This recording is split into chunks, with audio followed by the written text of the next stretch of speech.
کې دي. زه په دغه ان باندې يم که چېرته ملان پر رأس د نظام کې رانشي دغه نظام شړېدلی وبولئ، دغه نظام مفسد وبولئ، دغه نظام په اخلاقي حتی په اداري لحاظ باندې مفسد دی.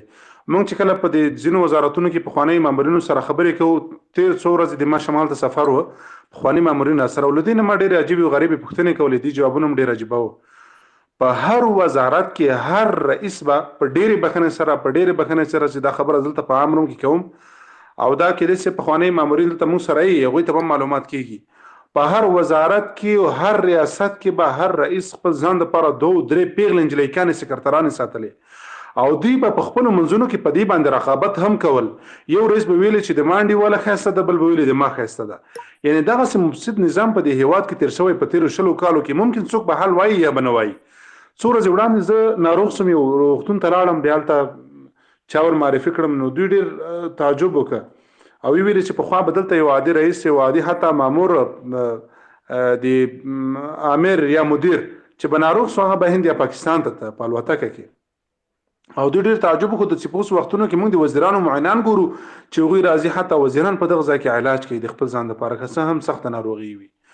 نو زه وایم چې په خپل هیواد باندې باور همدغه دی، په خپلو ډاکټرانو باندې باور همدغه دی چې راځئ خپل علاج په خپل هیواد کې په خپلو داخلي ډاکټرانو باندې وکړي. راځئ د نظام پر رأس کې داسې مخلص کسان مقرر کړي چې هغوی خدای حاضر او ناظر وګڼي او د فساد نه ځان وساتي. زه په دې یو ان باندې یم چې له اهلیت نه د نظام پر رأس کې بیا په رؤساو کې دیانت مهم دی.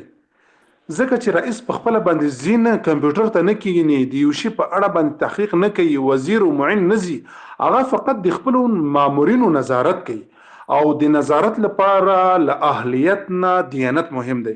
چې په یو چا کې دیانت موجود وي، صداقت پکې موجود وي، هغه په ښه ډول باندې کولی شي د خپلو مامورینو نظارت وکړي.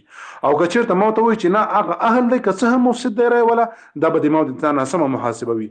او په ټوله نړۍ کې چې یو نظام یو حاکمیت ته رسیږي، د هغه نظام رئیس جمهور او د هغه نظام د رئیس جمهور معاونین هغوی غواړي چې په ښو بستونو باندې، په ښو پوستونو باندې خپل ملګري مقرر کړي، ترڅو دوی ته معتمد وي او ترڅو دوی ور باندې ښه باور وکولی شي او ترڅو هغوی له خپلو رؤساو ته معتمد وي او هغوی ته باوري وي. په دغسې حالت کې بیا د فساد مخه هم نیولی شو. نو په اوس نظام کې که چېرته د نظام له رأس نه علما ولاړل، باور په خدای وکړي همغه تیر جمهوري نظام به وي، همدغه تیر په رقم فحشا به وي او د همدغه تیر په رقم باندې عیش او عشرت به وي. یو یادونه وړاندې دلته یو ملګري د پاسپورت د پخواني رئیس د ورور یادونه وکړه.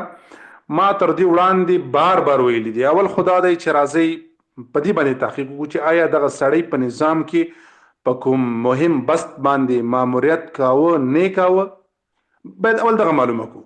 ټولو ته معلومه ده چې دا عادي سړی دی، په تیر جمهوري نظام کې هم دلته پاتې شوی و او د مولوي علم ګل حقاني سره حتی د فکر اختلاف هم درلود. هغه پخواني عکسونه هم تاسو لیدلی شئ. او که چېرته بیا هم د ځینو منتقدینو، د ځینو هغو خلکو چې له اروپا کې ناست دي او د نظام د بدنامۍ لپاره شپه ورځې په ځان یې وکړې ده، د هغوی سره دغه خبره هم ومنو، بیا هم د دغه نظام د پایښت لپاره، د دغه نظام د سپېڅلتیا لپاره یو بل ښه دلیل جوړېدلی شي. هغه داسې کې د یو نظام عادي استخبارات، عادي سرتیري کولای شي چې د یو برجسته سړي لاسونه تاو کړي، په خوله کې ورته بوټ ورکړي، یعنې دا سپېڅلی نظام دی. دا خلک پرشتي نه دي، خو دا چې قاطعیت موجود دی، قانون ته ژمنتیا موجوده ده او هر مجرم هم دغسې تړل کېږي، بیا هم دا د نظام دپاره یو ښه کریډټ دی.